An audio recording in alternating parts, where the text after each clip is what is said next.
అది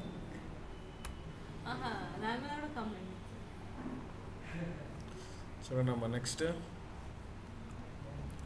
up to clustering. ఓకేనా? ఇంకేమైనా డౌట్స్ ఉన్నాయా? మిషన్ లెర్నింగ్ అయిపోయింది సార్. ఓకేనా? ఇంకేమైనా డౌట్స్ ఉన్నాయా? ఏది రండి కాలే అవుతుంది. ఇంకా క్లాస్ పరంగా ఏమైనా డౌట్స్ ఉన్నాయా? మీరు రిగ్రెషన్లో కానీ, క్లాసిఫికేషన్లో కానీ, క్లస్టరింగ్లో కానీ. సోనిక, సాయి తేజ, తేజ, హరి, ఏమో ఇద్దరు మీకు any doubts? Machine learning, Harshini online, any doubts up to ML? Deep learning start అవుతుంది సార్. ఏమైనా డౌట్స్ ఉంటే ఇప్పుడు అడగండి. ఓకేనా? కొంచెం క్రిటికల్గా ఉంటుంది, కొంచెం బ్రెయిన్ ఎక్కువ పెట్టండి.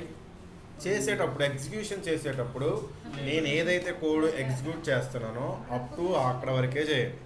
సో మీరు ఎక్కువ దాన్ని యూజ్ చేసినారు అంటే, ట్రయల్ చేయాలి అనుకుంటే నేను చేసిన దానికి తక్కువ చేయండి, ఎక్కువ చేయొద్దు. ఎందుకంటే సిస్టమ్ డ్యామేజ్ అవుతుంది. మదర్ బోర్డ్ మొత్తం ఒకసారి కొలాప్స్ అవుతుంది, మళ్ళీ ఒక 20,000 25,000 అవుతాయి దానికి. సో నేను చెప్పిన ఏదైతే నేను ఇస్తానో దానికి మించి మీరు ఏది ఇవ్వద్దు, గుర్తుపెట్టుకోండి. అదే చెప్తున్నా, ముందు జాగ్రత్తకి. మళ్ళీ సార్ మీరు చెప్పలేదు అనే మాట రావద్దు. సో ఫ్రమ్ టుడేస్ క్లాస్ నేను ఏది చెప్పినానో అక్కడ వరకే ఉండాలి.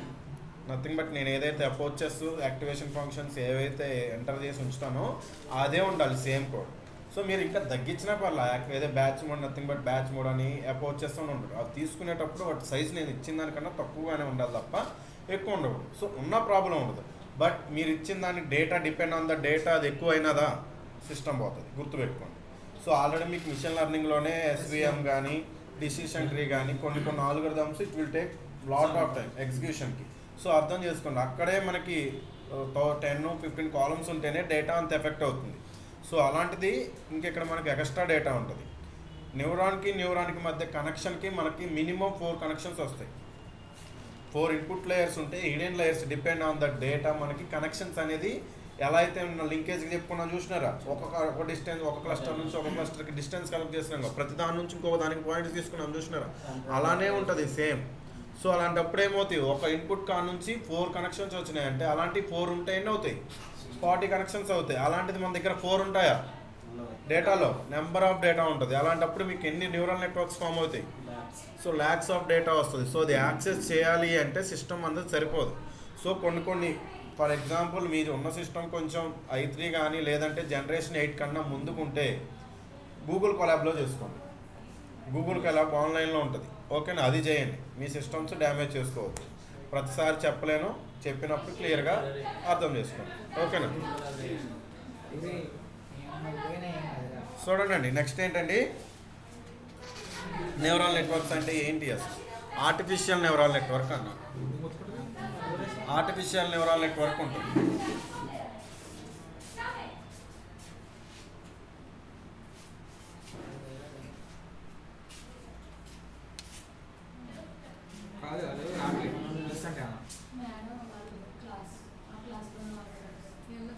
సరే చూడండి.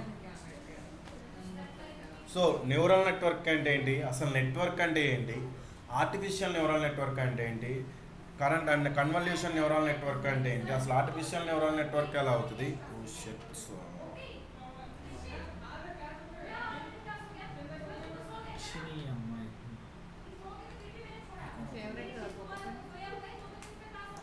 వన్ సెకండ్ అమ్మా, నేను బ్లూటూత్ కనెక్ట్, అందుకనే వాయిస్ వినిపించట్లేదు.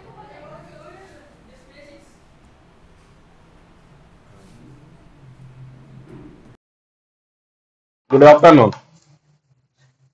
సో ఇప్పుడు మనం ఏదైతే చెప్పుకున్నామో ప్రతిదీ ఒకసారి చూసుకుందాం, ఓకేనా? చూడండి, how to select number of hidden layers for the data. So మనకి ఏముంటది, యాక్చువల్ గా ఇన్పుట్ డేటా ఉంటది, అవుట్పుట్ డేటా ఉంటది. సో ఇన్పుట్ కి అవుట్పుట్ కి కనెక్షన్ ఏర్పరిచేదే నెట్వర్క్ అనమాట. సో నెట్వర్క్ నథింగ్ బట్ ఏంటండి, కనెక్షన్, ఓకేనా, between input layer and output layer. Further గా మనకి పర్సెప్ట్రాన్ అని ఎలా వస్తాయి అనమాట కొన్ని పదాలు. సో అది నథింగ్ బట్ ఇదే కనెక్షన్స్. చూడండి, ఇక్కడ హిడెన్ లేయర్స్ ని ఎలా సెలెక్ట్ చేసుకుంటాం, ఎలా, by using hyper parameter tuning. So already మీకు హైపర్ పారామీటర్ ట్యూనింగ్ అంటే ఎంతో తెలుసు. చూడండి పక్కన ఇంకోటి బ్రాకెట్ లో ఉంది, no rule for selecting the hidden layers. Hidden layers select చేయడానికి అప్ టు మనకి ఏదైతే ఫర్దర్ గా చెప్పుకుంటాం అప్పుడు చూద్దాం. ప్రెసెంట్ ఈడెన్ లేయర్స్ సెలెక్ట్ చేసుకునికి మనకి ఎటువంటి రూల్ ఏం లేదు. ఇన్ని తీసుకోవాలి, ఇన్ని ఇన్పుట్ లేయర్స్ ఉంటాయి, ఇన్ని ఈడెన్ లేయర్స్ తీసుకోవాలని రూల్ ఏమి ఉండదు. ఓకేనా? సో ఇక్కడ చూడండి, how many number of neurons in each hidden layer. ఏమంటే question, how many number of neurons in always nothing but input hidden layer లో ఎన్ని న్యూరాన్స్ ఉంటాయి అంటున్నారు. సో ఎన్ని ఉంటది? By using hyper parameter tuning we will decide. ఓకేనా? Next ఏమన్నారు, the ANN gives better accuracy when compare to ML. So మనకి ML లో చేసేదానికి AI చేసేదానికి డిఫరెన్స్ ఏంటి? అక్కడ మనం తీసుకునే data large amount of data తీసుకుంటే it will take lot of time తీసుకుంటది. బట్ డేటా అనేది సఫిషియెంట్ ఉండదు. అంటే ఇక్కడ తీసుకున్నంత డేటా అక్కడ తీసుకుంటే ఇంకా ఎక్కువ టైం పట్టొచ్చు. బట్ ఇక్కడ మనకి ఏమవుతుంది, ఈడెన్ లేయర్స్ ఉండటం వల్ల కనెక్షన్స్ ఏర్పడటం వల్ల ఒకదాని ఫర్ ఎగ్జాంపుల్ సింపుల్ గా మనమే ఉన్నాం హ్యూమన్ ఏమవుతుంది, ఎక్కడో కాలుకి చిన్న దెబ్బ తగిలింది అనుకో, అది మనకి ఎలా తెలుస్తుంది? ఆ పెయిన్ ఎలా తెలుస్తుంది? ఆ కింద ఎక్కడో జరిగింది, మనకి ఇక్కడ ఎలా తెలుస్తుంది పెయిన్? ఇంటర్నల్ గా కనెక్షన్స్ ఉంటాయి, న్యూరాన్ టు న్యూరాన్ అలా ఇంటర్లింక్డ్ ఉంటాయి అనమాట. సో అక్కడ పెయిన్ వచ్చేది మనకి బ్రెయిన్ కి యాక్టివేట్ అవుతుంది. So nothing but activation function ఎలా వర్క్ అవుతుందో, కింద మన కాలుకి తగిలితే బ్రెయిన్ కి ఎలా వస్తుందో సేమ్ ప్రొసీజర్ ఇక్కడ కూడా అలానే వర్క్ అవుతుంది. అర్థమవుతుందా? న్యూరాన్ ఏం చేస్తుంది, ఒక ఇన్ఫర్మేషన్ ని నథింగ్ బట్ ఇన్పుట్ లేయర్ లో ఉన్న ఇన్ఫర్మేషన్ ని నథింగ్ బట్ ఒక న్యూరాన్ కి, అక్కడ నుంచి ఇంకో న్యూరాన్ కి ఇలా పాస్ త్రూ చేసుకుంటే వెళ్తుంది అనమాట ఇన్ఫర్మేషన్. సేమ్ ప్రొసీజర్ మనకి ఎలా అయితే జరుగుతుందో సేమ్ ప్రొసీజర్ ఇక్కడ కూడా జరుగుతుంది. ఓకేనా? చూడండి ఇక్కడ. So but the time taken is high. So మనకి యాక్యురసీ ఎక్కువ వస్తుంది, బట్ టైం టేకింగ్ కూడా ఎక్కువగానే ఉంటుంది. వై?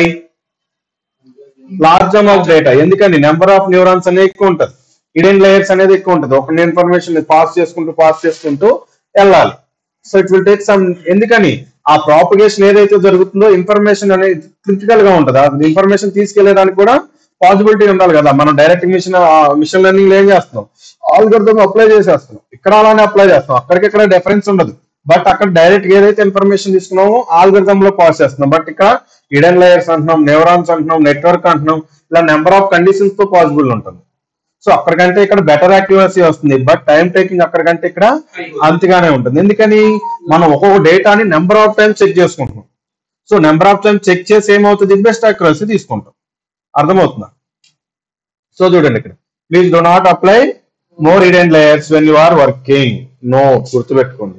సో నేను ఏదైతే ఇస్తానో అంతే ఉండాలి. మీరు ఎక్కువ ఇచ్చుకున్నారా అక్కడ ఫామ్ అయ్యే కనెక్షన్స్ కూడా ఇంక్రీజ్ అవుతా ఉంటది, గుర్తుపెట్టుకోండి. ఓకేనా? సో చూడండి ఒకసారి, ప్లాన్ ఆఫ్ అటాక్. సో మనం ఎలా చేయాలి ఏంటి? సో ఫస్ట్ ఏంటిది, what will learn in this section. మనం అసలు ఏం నేర్చుకుంటాం, న్యూరాన్ అంటే ఏంటి, యాక్టివేషన్ ఫంక్షన్ అంటే ఏంటి, న్యూరల్ నెట్వర్క్ అంటే ఏంటి, దానికి ఎగ్జాంపుల్స్, అలానే how do neural network work, అసలు ఎలా వర్క్ అవుతుంది, దాని నుంచి మనం ఏం నేర్చుకుంటాం, అలానే gradient descent, static gradient descent, backward propagation. ఓకేనా? ఇవన్నీ మనం తెలుసుకుంటాం. ఓకే, చూడండి ఒకసారి. సో ఇందాక మీకు పర్సెప్ట్రాన్ అని ఒకటి వాడండి. సో నథింగ్ బట్ చూడండి, నెంబర్ ఆఫ్ ఈడెన్ లేయర్స్ అనేవి 0 ఉంటాయి. సో అక్కడ మనకి ఏముండదు, ఇన్పుట్స్ డైరెక్ట్ గా అవుట్పుట్ ఉంటది. ఇంత ముందు మనం తీసుకున్నాం. ఫర్ ఎగ్జాంపుల్ మీకు ఎగ్జాక్ట్ గా చెప్పాలంటే సింపుల్ లీనియర్ రిగ్రెషన్ ఉంది. సో ఏముంది అక్కడ మనకి ఏమన్నా మిగిలిన ఉన్నాయా, నెంబర్ ఆఫ్ ఇన్పుట్స్ ఒకటే ఉంటది, అవుట్పుట్ కూడా అలానే ఉంటుంది. బట్ ఇక్కడ నెంబర్ ఆఫ్ ఇన్పుట్స్ ఎన్నన్నా అవుట్ లేయర్ ఒకటే ఉంటది. బట్ లోపల న్యూరల్ నెట్వర్క్ ఏదైతే ఈడెన్ లేయర్స్ అంటున్నాం చూసామా, ఎటువంటి ఈడెన్ లేయర్ ఉండదు, డైరెక్ట్ ఇన్పుట్ నుంచి అవుట్పుట్ కనెక్షన్. దాన్ని పర్సెప్ట్రాన్ అంటారు. ఓకేనా? నెంబర్ ఆఫ్ ఈడెన్ లేయర్స్ 1 ఉంటే దాన్ని ఏమంటారు, neural network. So perceptron, neural network, deep neural network. Nothing but number of hidden layers అనేది గ్రేటర్ దెన్ 1 ఉంటే, నథింగ్ బట్ ఎలా కన్సిడర్ చేసుకుంటాం, అక్కడ డేటా మనం తీసుకునేది ఒకవేళ ఒక ఇన్పుట్స్ ఉన్నాయి, ఇలా ఇన్పుట్స్ ఉండి ఒకటే అవుట్పుట్ ఉంటే దీన్ని ఏమంటారు, పర్సెప్ట్రాన్ అంటారు. సో వీటి మధ్య ఒక ఈడెన్ లేయరే ఉంది, నేను 4 తీసుకున్నాను, నువ్వు ఎన్నైనా తీసుకుంటావు, దీన్ని ఏమంటారు. ఇప్పుడు ఏమవుతుంది, ఇక్కడ డేటా అనేది ఇక్కడ నుంచి ఇక్కడికి, ఇక్కడ నుంచి ఇక్కడికి, ఇక్కడ నుంచి ఇక్కడికి, ఇక్కడ నుంచి ఇక్కడికి, సేమ్ మళ్ళీ ఏమవుతుంది, ఇక్కడ ఎన్ని కనెక్షన్స్ వస్తున్నాయి ఇప్పుడు, అర్థమవుతుందా, సేమ్ ఇదే ఫామ్ అవుతుంది. మళ్ళీ ఇక్కడ నుంచి ఇలా వస్తుంది, ఇదే జరుగుతుంది ప్రాసెస్ కూడా. మీకు ఇక్కడ నుంచి ఇక్కడికి, ఇక్కడ నుంచి ఇక్కడికి డేటా ఎంత ప్రాసెస్ అవుతుంది, ఇక్కడ 3 4 12 వచ్చినాయి. యాక్చువల్ గా 3 ఇన్పుట్స్ ఉన్నాయి, బట్ హిడెన్ లేయర్ కి వెళ్ళేసరికి 12 అయినాయి. సో ఇంకోటి గ్రేటర్ దెన్ 1 అన్నారు. హిడెన్ లేయర్ ఒకటి కాదు, ఇంకోటి తీసుకున్నా. ఇప్పుడు ఇంకోటి తీసుకుంటే మళ్ళీ ఇంకోటి అంతే కదా, సేమ్ ప్రొసీజర్ జరుగుతుంది మళ్ళీ. సో మళ్ళీ ఏమవుతుంది, మళ్ళీ అవుట్పుట్ లేయర్స్ ఇస్తాం. ఈ ప్రాసెస్ జరుగుతుంది అనమాట. దీన్నే టోటల్ నెట్వర్క్ ఏమంటారు. నెంబర్ ఆఫ్ ఉన్నప్పుడు hidden layers number of greater than 1 తీసుకుంటే డీప్ న్యూరల్ నెట్వర్క్, ఓన్లీ ఒకటే తీసుకుంటే న్యూరల్ నెట్వర్క్. అసలు వీటి మధ్య ఇన్పుట్ హిడెన్ లేయర్స్ ఏమీ లేకపోతే పర్సెప్ట్రాన్. అర్థమవుతుందా? పర్సెప్ట్రాన్ నథింగ్ బట్ మన మిషన్ లెర్నింగ్ లో ఎలా వర్క్ అవుతుందో అలానే ఉంటది. నో హిడెన్ లేయర్స్, మధ్యలో ఏమి హిడెన్ లేయర్స్ ఉండవు. ఓకేనా? సో ఒకసారి చూడండి ఇక్కడ. సో నెక్స్ట్ ఏంటిది, న్యూరాన్. ఇంతకు ముందు మనం చెప్పుకున్నది న్యూరాన్ నథింగ్ బట్ ఏమవుతుందండి, న్యూరాన్ ఈస్ ఇంటర్ కనెక్టెడ్. ఒక న్యూరాన్ నుంచి ఇక్కడ చూడండి ఒకసారి, ఈ సెల్స్ ఎవరిది, హ్యూమన్, మన యొక్క న్యూరాన్ అది. సో ఇక్కడ చూడండి, నాకు ఇక్కడ దెబ్బ తగిలినా, ఇక్కడ దెబ్బ తగిలినా, ఎక్కడ ఒకటి ఏదో ఒకటి సెన్స్ అనేది ఉంటే నాకు అక్కడ నుంచి ఇంకొక న్యూరానికి, ఇంకో న్యూరానికి, ఇంకో న్యూరానికి, ఇట్లా ఒక్కొక్క న్యూరానికి అలా ఇన్ఫర్మేషన్ పాస్ అవుతానే ఉంటుంది. అర్థమవుతుందా? సో ఏదైతే ఇక్కడ జరిగినామో సేమ్ నేను డయాగ్రామ్ వేసిన చూసినారు, ఒక ఇన్పుట్ నుంచి ఇంకొక హిడెన్ లేయర్, ఇంకొక హిడెన్ లేయర్, ఇంకొక హిడెన్ లేయర్ కి ఎలా అయితే పాస్ అయిందో సేమ్ ప్రొసీజర్ జరుగుతుంది అనమాట. అర్థమవుతుందా? సో అక్కడ హిడెన్ లేయర్స్ అంటున్నాము, ఇక్కడ న్యూరాన్ అన్నాం, అంతే డిఫరెన్స్. అర్థమైందమ్మా? ఏంటిది చెప్పు తర్వాత చూడండి. ఎనీ న్యూరాన్ చూడండి, చూడండి, it will collect the data. ఏమవుతుంది మనకి ఇక్కడ న్యూరాన్ నథింగ్ బట్ ఏమవుతుంది, ఇన్ఫర్మేషన్ ని కలెక్ట్ చేస్తుంది. సో మనకి ఏదైతే ప్రీవియస్ గా ఒక న్యూరాన్ దగ్గర మనకి చిన్న ఎఫెక్ట్ అయితే, ఆ ఎఫెక్ట్ అయింది ఇంకొక న్యూరాన్ కి తెలియాలి, ఇంకొక న్యూరాన్ కి తెలియాలి, ఇలా అప్ టు మన బ్రెయిన్ వరకు రావాలి. అర్థమవుతుంది? సేమ్ ప్రొసీజర్ ఇక్కడ కూడా అవుతుంది. ఏమంటున్నారు, it will collect the data, it will process the data, next it will share the processed information to neuron. So మనకి ఎక్కడి నుంచి అయితే అలా ఒకదానికి ఒకటి మన బ్రెయిన్ వరకు ఎలా అయితే రీచ్ అవుతుందో సేమ్ ప్రొసీజర్ కలెక్ట్ చేస్తుంది, ఇన్ఫర్మేషన్ ప్రాసెస్ చేస్తుంది, ప్రాసెస్ చేసిన ఇన్ఫర్మేషన్ ని సేవ్ చేసుకుంటుంది. నథింగ్ బట్ మనకి అవుట్పుట్ రూపంలో వస్తుంది అనమాట. సో కింద నాకు తగిలితే ఇక్కడ నా బ్రెయిన్ ఎలా అయితే సెన్స్ చేస్తుందో, ఎవ్రీ న్యూరాన్, ఒక్క న్యూరాన్ అక్కడ బ్రేక్ అయినా సరే నాకు ఇన్ఫర్మేషన్ పాస్ అవుతుందా? నో పాసిబిలిటీ లేదు అక్కడ. ఫర్ ఎగ్జాంపుల్ మనకి సర్జరీస్ టైంలో ఇంజెక్షన్ చేస్తారు, ఆ పెయిన్ తెలుస్తుందా? ఎందుకని ఆ న్యూరాన్స్ చుట్టుపక్కల ఏవైతే ఉన్నాయో అవి డెడ్ అయిపోతాయి. సో కాసేపు ఆ న్యూరాన్ వర్క్ అవ్వట్లేదు కాబట్టి మనకు ఆ పెయిన్ తెలియట్లా. సేమ్ ఇక్కడ కూడా అదే జరుగుతుంది. అర్థమవుతుందా? మధ్యలో ఏ కనెక్షన్ లూజ్ అయినా మనకి ఇన్ఫర్మేషన్ అనేది షేర్ చేయలేము, ప్రాసెస్ చేసిన ఇన్ఫర్మేషన్ షేర్ చేయలేము, at the same time data అనేది ప్రాసెస్ చేయలేము. యాజ్ యూజువల్ గా మనం చేసేది ఏం చేసినాం, మిషన్ లెర్నింగ్ లో ఉన్న డేటా ఏదో కలెక్ట్ చేసుకున్నాము, ఆ డేటా మీద వర్క్ చేసినాము, నథింగ్ బట్ ప్రీ ప్రాసెసింగ్ చేసి ఆల్గరిథం యూజ్ చేసినాం. సేమ్ ఇక్కడ కూడా అదే జరుగుతుంది. డేటా కలెక్ట్ చేసుకుంటున్నాము, డేటా ప్రాసెస్ చేస్తున్నాము, డేటా ప్రాసెస్ చేసిందని షేర్ చేస్తున్నాం, అవుట్పుట్ నథింగ్ బట్. అంతేనా? ఇక్కడ చూడండి, network is nothing but connecting the neurons is called network. Network అంటే ఏంటండి, nothing but connecting the neurons. So ఒక న్యూరాన్ ఇంకో న్యూరాన్, ఇంకో న్యూరాన్ ఇంకో న్యూరాన్ కి ఇలా మనం కనెక్ట్ చేసే దాన్ని నెట్వర్క్ అంటారు. అర్థమవుతుందండి? డీప్ న్యూరాల్ నెట్వర్క్ అంటే ఇక్కడ చూడండి, if neuron networks are connected. So ఇప్పటి వరకు మనం కనెక్షన్ చేసినామా, కనెక్టింగ్ ఉంటే నెట్వర్క్ అంటున్నాం. ఒక న్యూరాన్ నుంచి ఒక న్యూరానికి కనెక్షన్ ఉంటే నెట్వర్క్ అవుతుంది. అలా నెంబర్ ఆఫ్ న్యూరాన్స్ ఉంటేనే న్యూరాల్ నెట్వర్క్ అవుతుంది. అర్థమవుతుందా? సో చూడండి ఇక్కడ, వాట్ ఈజ్ డీప్ లెర్నింగ్. అసలు డీప్ లెర్నింగ్ అంటే ఏంటి, మనం ఏం నేర్చుకుంటాం డీప్ లెర్నింగ్ త్రూ, మనం చేసేది ఏంటిది చూద్దాం ఒకసారి. సో ఇప్పుడు ఏముంది ఇక్కడ చూడండి, ఇన్పుట్ లేయర్స్ 3 ఉన్నాయి, హిడెన్ లేయర్స్ ఉన్నాయి. సో హిడెన్ లేయర్స్ ఏమన్నా ఇన్ని తీసుకోవాలని రూల్ ఏమన్నా ఉందా? లేదు. హిడెన్ లేయర్స్ నీకు 1 తీసుకుంటావా, 2 తీసుకుంటావా, 3 తీసుకుంటావా, 4 5 తీసుకుంటావా, నువ్వు ఎంత హిడెన్ లేయర్స్ ఇచ్చినా ఆ డేటా అనేది ప్రాసెస్ అవుతానే ఉంటది. అర్థమవుతుందా? సో అలా చూడండి ఒకసారి. సో ప్రాసెస్ అయిన ఇన్ఫర్మేషన్ మళ్ళీ అవుట్పుట్ తో వెళ్తుంది. అర్థమవుతుంది? చూడండి ఇక్కడ ఇన్పుట్ లేయర్ ఏదైతే మనం ఇన్పుట్ ఇండిపెండెంట్ వాల్యూస్ అనేది అనుకుంటున్నాం అవి ఇన్పుట్ లేయర్స్ అవుతుంది.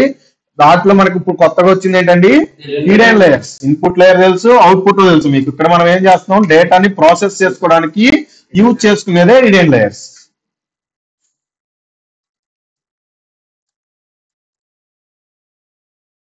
చూడండి అమ్మా నెక్స్ట్. సో ఏదైతే మనకి ఇన్ఫర్మేషన్ పాస్ చేస్తామో సేమ్ అలానే ఇది హ్యూమన్ అన్నమాట. సో చూడండి, ఒకదానికి ఒకటి ఇంటర్ కనెక్షన్ ఎలా ఉందో కనిపిస్తుందా? ఒకదానికి ఎలా ఇంటర్ కనెక్షన్ ఉంటుందో సేమ్ ఇక్కడ కూడా అలానే జరుగుతుంది.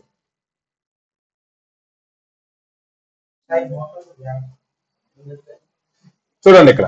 సో న్యూరాన్ నథింగ్ బట్ ఏంటంటే మనకి ఇక్కడ న్యూరాన్ ఎలా వర్క్ అవుతుంది? న్యూరాన్ నథింగ్ బట్ ఏంటిది? Hidden layers. Nothing but information pass చేయడానికి యూజ్ అయ్యేది మనకి హిడెన్ లేయర్, గుర్తుపెట్టుకోండి. సో ఇక్కడ చూడండి ఈ నెంబర్ ఆఫ్ ఇన్పుట్స్ ఉన్నాయి, దాని త్రూ ఒక న్యూరాన్ కి ఇచ్చిన న్యూరాన్ త్రూ నాకు అవుట్పుట్ వచ్చింది. సో అదే ఇన్ఫర్మేషన్ ఇంకా ఉండాల. చూసినారా? నెక్స్ట్ ఇక్కడ చూడండి నెంబర్ ఆఫ్ ఇన్పుట్ లేయర్స్ ఉన్నాయి, నెంబర్ ఆఫ్ అవుట్పుట్ లేయర్స్ కూడా ఉన్నాయి, బట్ నాకు మధ్యలో న్యూరాన్ అనేది ఒకటే ఉంది. సో నథింగ్ బట్ న్యూరాన్ అంటే ఏం చెప్తారు? హిడెన్ లేయర్స్, డేటాని పాస్ చేయనికి, అంతే. అర్థమవుతుందా? చూడండి here how many neurons are going to select. Neurons ఎలా తీసుకుంటాం? సో చూడండి depend on the input features. Depend on the input features మనకి ఏదైతే ఇండిపెండెంట్ వేరియబుల్స్ ఉంటాయో దాన్ని బేస్ చేసుకొని అంటున్నా. సో దాన్ని బేస్ చేసుకొని తీసుకుంటాం అంతే, ఖచ్చితంగా తీసుకోవాలని కూడా ఏముండదు. ఓకేనా? చూడండి ఇక్కడ here the output neurons are going to select. So depend on the data మనకి మళ్ళీ వచ్చేస్తున్నారు.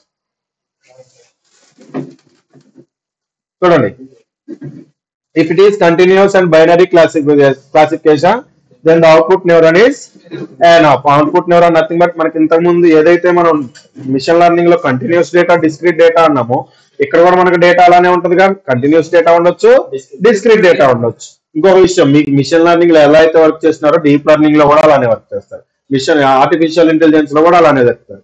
But the procedure of taking data is different, అంతే. ప్రొసీజర్ అనేది సేమ్. అర్థమవుతుంది? చూడండి ఒకసారి.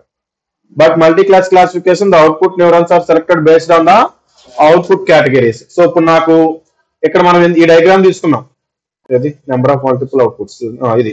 సో ఇప్పుడు నేను ఇక్కడ ఎందుకంటే అవుట్పుట్స్ తీసుకోవాల్సి వచ్చింది? ఎందుకు తీసుకోవాల్సి వచ్చింది సార్? ఇన్పుట్ కాదు, output column. For example machine learning లో క్లాసిఫికేషన్ లో షర్ట్ సైజెస్ ఉంది అవుట్పుట్ కాలం. అప్పుడు ఏముంటది? మీడియం ఉంటది, లార్జ్ ఉంటది, స్మాల్ ఉంటుంది. మీడియం, లార్జ్, స్మాల్, ఇంకా ఎక్స్ట్రా లార్జ్ ఉంటుంది.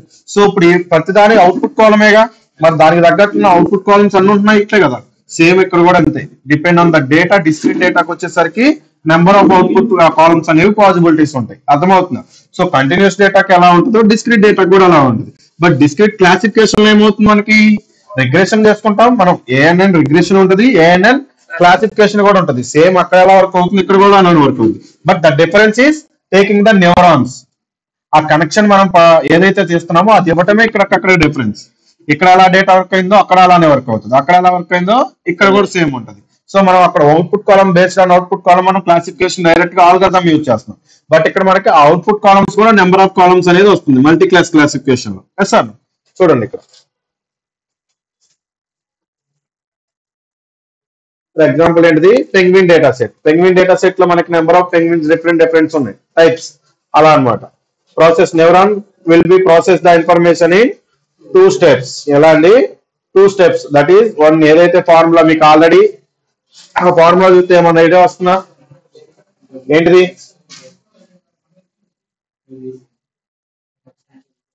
ఏమొస్తుంది?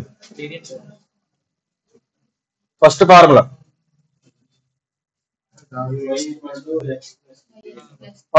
In simple linear regression formula ఉంది కదా, సేమ్ ఫార్ములా. అక్కడ ఏం తీసుకున్నాం? కోఎఫిషియంట్ లీనియర్, అది ఇంటర్సెప్ట్ వాల్యూస్ తీసుకున్నాం. ఇక్కడ వెయిట్స్ తీసుకుంటున్నాం అంతే. వెయిట్స్ నథింగ్ బట్ ఆ వాల్యూ న్యూరల్ నెట్వర్క్స్ ఎన్ని కన్సిడర్ చేసుకుంటున్నాం, డిపెండ్ ఆన్ ద డేటా మనం వర్క్ చేసేది తీసుకున్నాం. తర్వాత ఏంటిది? Activation function. Activation functions idea ఉన్నాయి? సిగ్మాయిడ్ ఫంక్షన్ చూసినారు ఆల్రెడీ. ఎక్కడ చూసినారు? లాజిస్టిక్ రిగ్రెషన్ లో సిగ్మాయిడ్ ఫంక్షన్ చూసినారా? అలాంటివి మనకి ఇంకా 5 ఉంటాయి అనమాట. టాన్ హెచ్ అని ఇంకో ఇలా ఉంటాయి అనమాట. రేలు అని, లీకి రేలు అని, ఇలా కొన్ని ఫంక్షన్స్ ఉంటాయి, యాక్టివేషన్ ఫంక్షన్స్. ఆ యాక్టివేషన్ ఫంక్షన్స్ యూజ్ చేసుకొని మనం కోడింగ్ లో యూజ్ చేసుకుంటాం. చూడండి ఒకసారి ఇక్కడ. సో ఇక్కడ చూడండి మనకి లీనియర్ రిగ్రెషన్ నథింగ్ బట్ ఏదైతే ఉందో సేమ్ ఫార్ములానా. చూడండి లీనియర్ రిగ్రెషన్ లో ఏముంది? ఏదైతే ఫార్ములా ఉందో సేమ్ ఫార్ములా. బట్ అక్కడ మనం తీసుకుంది ఇంటర్సెప్ట్ వాల్యూ, కోఎఫిషియంట్ వాల్యూ. ఇక్కడికి వచ్చేసరికి వెయిట్స్ తీసుకున్నాం అంతే. వెయిట్స్ నథింగ్ బట్ చూడండి, నేను ఏదైతే 2400, 950 అనుకున్నా, ఇవన్నీ ఏంటివి? ఇన్పుట్స్ ఇచ్చుకున్నాను. Inputs nothing but output. నాకు ఇది nothing but machine learning. Input output nothing but ఏంటిది? Machine learning. వాటి మధ్యలో నేను హిడెన్ లేయర్స్ పెడితే మాత్రమే నాకు అది నెట్వర్క్ అవుతుంది. సో ఇప్పుడు నాకు పర్సెప్ట్రాన్ నథింగ్ బట్ ఏంటిది మిషన్ లెర్నింగ్. సో ఇన్పుట్స్ ఇచ్చాను, అవుట్పుట్ తీసుకుంటున్నాను అంతే. వీటి మధ్య మనం ఇచ్చింది ఏంటిది వెయిట్స్. ఆ వెయిట్స్ 2400 950 ఇవి వెయిట్స్ నేను ఇచ్చుకున్నాను. నీకు ఏదైతే depend on the data weights ఉంటా ఆ వెయిట్స్ కన్సిడర్ అవుతుంది. అర్థమవుతుందా? అరే ఇది జరిగేది ఏంటి మీరు చేసి తర్వాత చూడండి. నెక్స్ట్ ఏంటిది న్యూరాన్స్. నథింగ్ బట్ మనం ఏదైతే తీసుకున్నామో ఆడేం యూజ్ చేసినాము వెయిట్స్ అప్లై చేసినాం. ఆ న్యూరాన్ నథింగ్ బట్ ఏంటిది వెయిట్స్. సో ఆ వెయిట్స్ నథింగ్ బట్ ఏమవుతుంది వెయిట్స్ దాని యొక్క ఇన్పుట్ డేటా ఏదైతే ఉందో ఆ డేటా అంతా ఇక్కడ ప్రాసెస్ చేస్తున్నాం, చేసి దాన్ని అవుట్పుట్ ఇస్తున్నాం. అర్థమవుతుందా? సో చూడండి ఇక్కడ. సో ఇలా ఫర్ ఎగ్జాంపుల్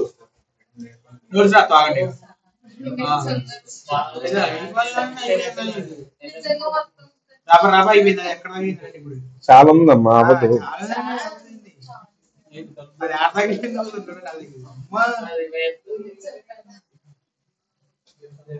చెప్పమ్మా.